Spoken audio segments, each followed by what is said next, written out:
Got some leftover pancakes and I'm just making some peanut butter, banana and maple syrup pancakes here. I've got these gloves on because I bought some new nice hand cream and I'm trying to protect my hands. They're so cracked last week I couldn't even really hold the lead anymore. Not to be dramatic, but I had a massive split on the side and I wrap it around my fingers and it was so painful. And now I've ended up with so many knives. This is the second banana. So anything with these small chopping boards, everything appears to fly off the side. So hopefully the side's clean. Fly off the side. I'm just gonna eat with the gloves on. Right then I would have washed my hands so many times. Back and forth, back and forth. That's what I find when I come down here. Now if I'd touched banana then I probably would have just swilled my hands a little bit. That's why my hands are always so dry in the winter, because it's really, really cold. It's cold and it's wet. I don't moisturise often enough, and I wash my hands so much. They just get annihilated. That was tasty. Maple syrup's actually really good. A quick coffee and work. Quickly do cocoa some brekkie. Good evening. Feel like I haven't done a video in a little bit of time, because I'm not sure if I did one on the way to or from work yesterday. Oh, I must have actually, because I think I was talking about the cinema. So, turns out it's not actually Withering Heights, it's Wuthering Heights. I'd seen the title of the cinema and I'm confused because I've heard of Withering Heights before, but I've never heard of Wuthering Heights. So I thought that perhaps the film title they changed to Wuthering Heights because maybe it's an adaptation or something like that. However, the actual original book is called Wuthering Heights. Confusing, I know. It must have just happened over time. People have just been accidentally calling it Wuthering Heights, which is strange because it's spelled Wuthering. It's one of those things, isn't it? It's like how all these car brands recently are trying to teach people how to say their brand name correctly. Like Skoda is Skoda and Porsche is Porsche and what is Audi? I don't know. And Peugeot is Peugeot. Is it Peugeot? Oh, I don't know. You know, all these different, or like the correct pronunciation. But one thing that I always fall back to when I think about pronunciations, and I've probably gone on about this subject for a bit too long already, but one thing that I always think is, it reminds me of when lots of people were going to Barcelona and they were like, no, it's not Barcelona, it's Barcelona. But what I used to find strange about the whole Barcelona thing was that Barcelona is the Spanish pronunciation of Barcelona. And in fact, in certain Spanish countries, they wouldn't pronounce the C in that as a TH, like a Barcelona. They would pronounce it as a Barcelona. It's because if you look at gracias, in certain areas of Spain and in the world, so for example, they say gracias, them say gratias with a TH. It's the same as in South America, a double L, like ella. A lot of the time it's pronounced ella, you know, for she, ella. And it does depend on the person. It definitely depends on the person and pronunciations of regions. But we're getting really into the semantics here. And this is what always used to kind of annoy me about the whole Barcelona thing, was that is how they pronounce it in Spain, yes. But it's not how we pronounce it in the UK. It's not how we pronounce it in English. In Spain, they have a different pronunciation for our cities. They'll say it in a Spanish way. Or like even England, for example, they'll say that in a different way. Like the correct way in Spanish to say Spain is España, right? But we don't go around saying, I went to España recently. And then you've got, even further, you've got Japan, for example. Japan sounds nothing. Japan, if you're Japanese, the word for Japan is home, I believe, which is Nihon. So if you're talking to somebody and you're speaking in Japanese, they would say, I am from Nihon, obviously with the rest of the Japanese as well, which I don't know. But we're not going to change Japan to Nihon. So why are we changing Barcelona to Barcelona? Anyway, I've talked about this for way too long, but that's just something I've thought about. Or last weekend, for example, went for a little getaway with my wife's family in the Peak District. But this weekend I'm at home, we're chilling. It probably is the first time I've been available to go on a club ride with the cycle club. I do quite like going for a walk because it leaves me feeling quite fulfilled, quite satisfied. So I might go on the bike ride tomorrow, and then on Sunday either go to the Peaks again, but I've actually been to the Peaks the last 2 weekends, so we could perhaps do a different walk. Sometimes we do Shropshire Hills, which is quite close to us. It is a clear night. I haven't seen a night this clear in a very long time. You can see the moon there in the distance. So Ramadan has just begun. I know that because one of my colleagues is Muslim, so they must be super excited about this because they can actually see it tonight. I learned this the other day, actually, quite interesting. There's a few crossovers actually with Islam and Christianity. Now, I'm not religious in any way, so I was just purely looking at this as an informative information point of view. And in the Quran, it apparently does talk about Jesus, and it talks about Moses, and it talks about Ibrahim, I'm not sure. But instead of these being like an extension of God, which is what they are in Christianity, these figures are actually prophets instead in Islam. And there's obviously other differences as well, but the school of thought, I suppose, is that they actually believe in the same God. Each religion believes they operate in a different way, but it's the same God. It's not like Hinduism, for example, where they have like thousands of gods. It's not like that. There is just one. But what's really interesting is it's from the start of the crescent moon. That's when Ramadan starts. And funnily enough, Shrove Tuesday, Pancake Day in Christianity, it actually started on exactly the same day. Traditionally, I believe this was quite similar to the fasting part of Ramadan. Well, similar in that they both require a fast. I don't know if there's any other similarities there, but that they both require a fast, and there's like a certain period. So it's quite interesting. Yeah, Mecca isn't just one shrine and one small place. It's actually called the City of Mecca. I don't know how big it is. Unless you are following the Muslim faith, then you're not actually allowed to enter Mecca. But there are videos on it, and it does look pristine and very, very incredible. I remember somebody years ago telling me that some of the best architecture, some of the most beautiful architecture they'd ever seen in their life was Islamic, and from that sort of region was like Islamic architecture and patterns. And lots of people have kind of stolen these patterns over the years and used them because they thought they were beautiful in different things as well. I think it's really good to learn more and be open to learn more about all of this different like history and understanding. And that is what a lot of it is.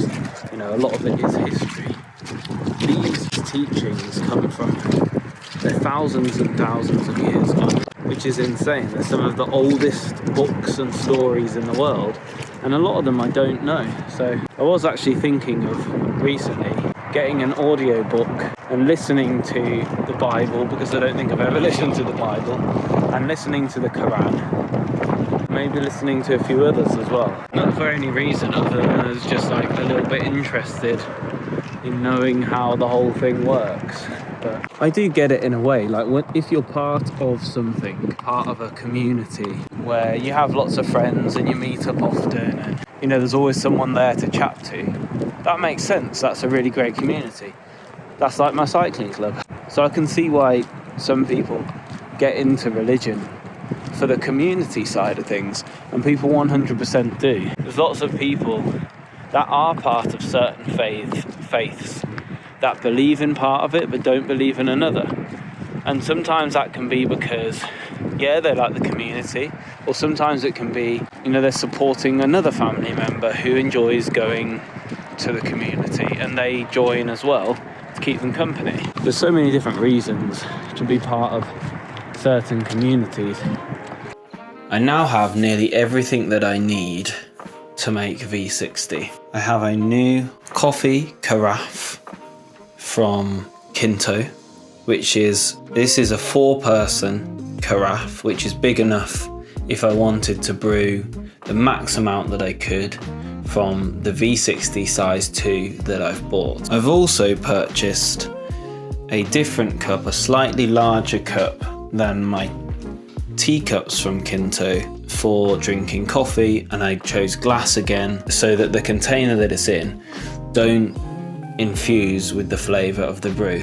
It will all be down to the coffee. And also because with glass I can see what I'm brewing. I know the thermal retention is better on the plastic, but I like the look of the ceramic ones, and I think that it would probably be good enough for me and I could enjoy it. Also, Kinto do a really nice V60. But anyway, I bought the transparent one here, size 2, 100 size 2 Hario V60 filters. So I have everything that I need now to brew a V60. I even bought a gooseneck kettle. This is a stovetop one, and it's got this temperature gauge on top. This was about £17. So yeah, it takes a strangely long amount of time to boil, but it looks quite good and it's cheap. That's the main thing. I really like the Stag electric kettles. I think it's the EKG Pro, but they're £140. I don't even know if I like V60 yet. I imagine that I will, because I love coffee and I enjoy tasting the different the different parts of coffee, the different flavors of in coffee. And V60 is supposed to be, well, filter coffee in general, but V60 is supposed to be one of the best ways to taste different flavors. I'm making some water now. I've got the third wave light roast profile here. I bought this Kilner jar, this big 2-litre Kilner jar, and my plan is to fill this up and then store my solution in my pantry in this jar. And it will just be water in here. I'm going to look like a crazy person because it's just going to look like I'm storing magic water, which it essentially will be, in the pantry. One thing that I really want to do, that I'm really keen on doing with this, is a triangle test, to actually see if I can taste the difference between this light roast profile water and my tap water. I'd also like to brew like 2 teas side by side and see if I can do the same thing. I'm not going to do that tonight because it's 8 p.m. I'd like to do a little bit of editing and I'd like to chill a little bit, but I might make this water. In fact, whilst I'm here, this is going to be quite hard to pour, I imagine. Anyway, got my third wave sachet here. It's not really a tear sachet. There isn't a lot in here, so it would have been very hard to weigh out. Literally, that's it. That's so tiny. Okay, interesting. So this was 0 water and it's now been remineralized, which is exciting. So this is what I'll be using for the next few weeks in any V60s that I try, any tea that I try, that I'm drinking, I'll be trying this water. Morning everyone, I'm Luke Bennett and welcome to the vlog. This is my first cafe ride of the year. Oh my god, this helmet's not flattering up there, is it? Look at that, it's like showing off to everyone your hairline. Luckily mine's not really bad yet, fingers crossed stays there. Yeah, first club ride of the year. There is an event on tomorrow, which means that there probably might not be that many people here, but it is actually dry. The ground's still wet from rain, of course, but the actual day is dry. So I'm excited just to get out, even if I do end up on my own, which I can't imagine I will. I'm sure there'll be 1 or 2 people. I've been on rainy days and there's been people there, so.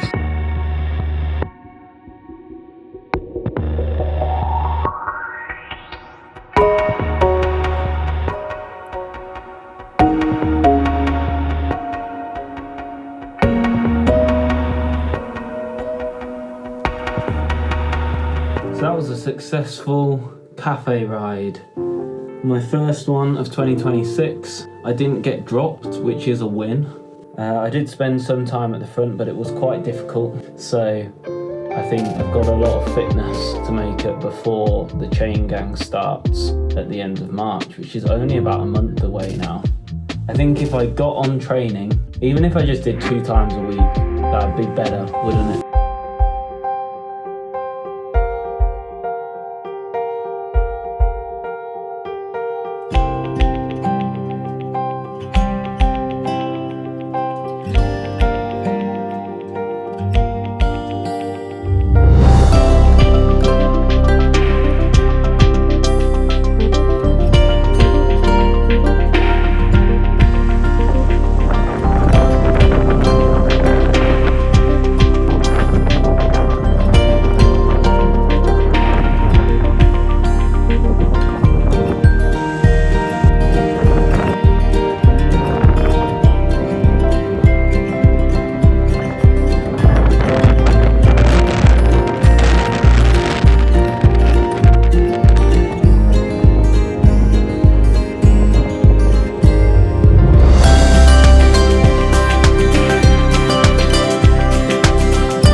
For a walk at the Long Mind. Now going for a nice roast.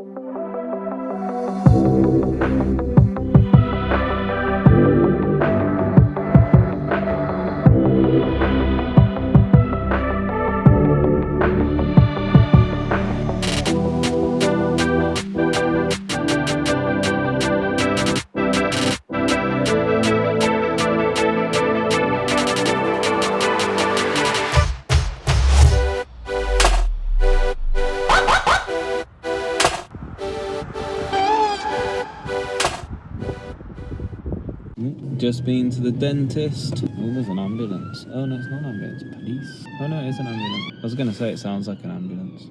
Small ambulance car. Exciting. So just been to the dentist and apparently my teeth are great. That's good news, isn't it? After not going to the dentist for 2 to 3 years. Ooh, I've got a bit of dental scum around my mouth. Because I had probably a bit of teeth. Because I had a scale and polish. I do love a scale and polish. It just leaves your teeth feeling so clean around all those bits that you can't get to. It's really nice there. I mean, it's only 5 minutes away, so it's absolutely perfect for me. Rather than 30 minutes to my old dentist and then back. Actually turns out, if you're having the scale and polish, to about the same price that I was paying for the NHS one. I reckon for years though, I was at an NHS dentist.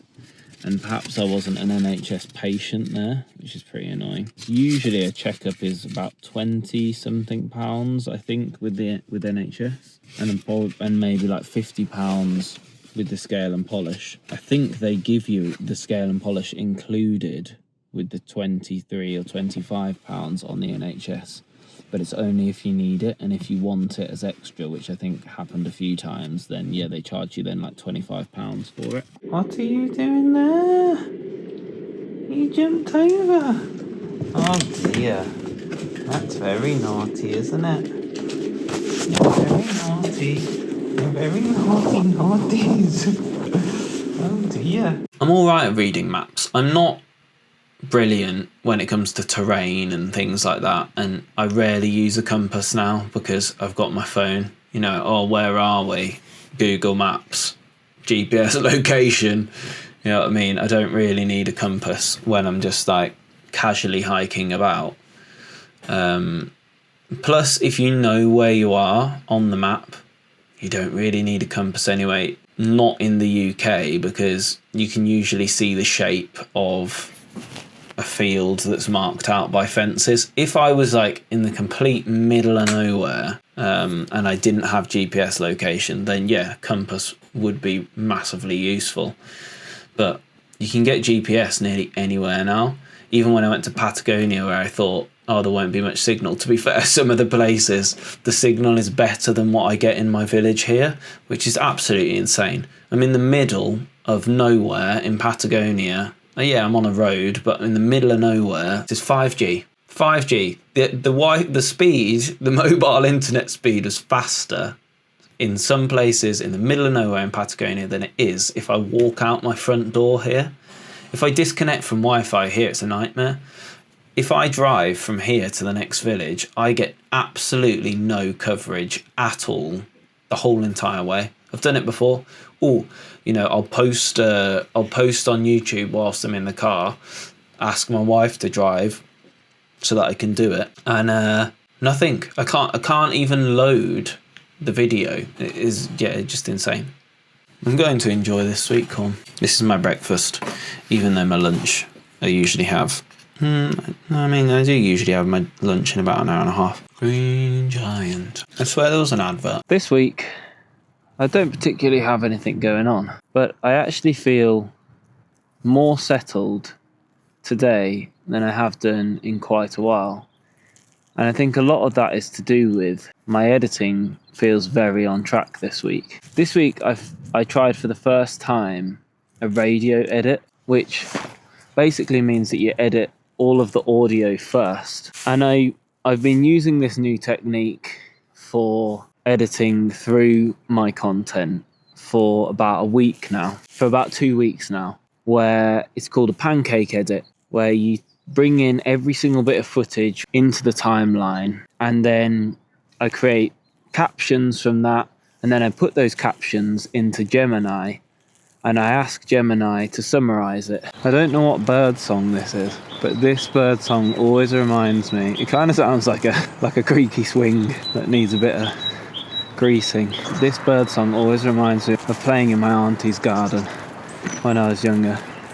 They had a really good treetop climbing frame thing that was amazing, so much fun. And then a pool table in their outhouse. They were insanely good at pool, my uncle and my cousins. I'm terrible now.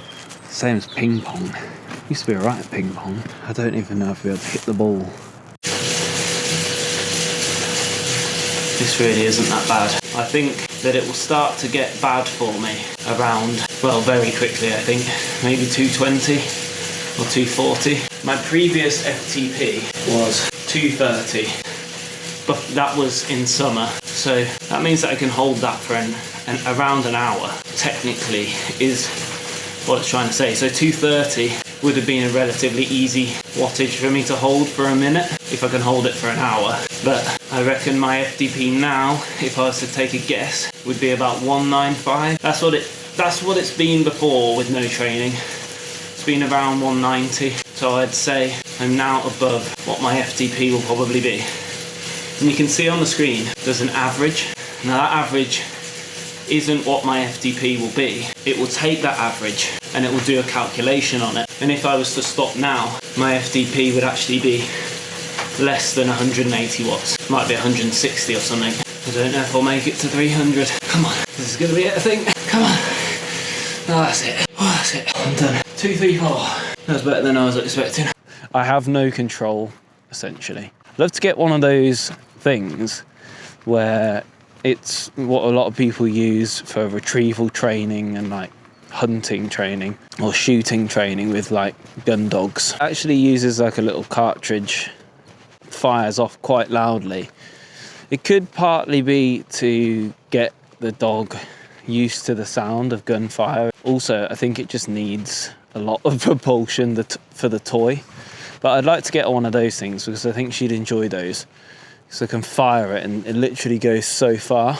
And then she's not very good at retrieval, but I think that if I bought one of those things, I think that would be a little bit more exciting for her. But I should probably get a really good retrieval close by first before buying one, to be fair. Jason's mom, sir. FBI just sent us. Makeup footage.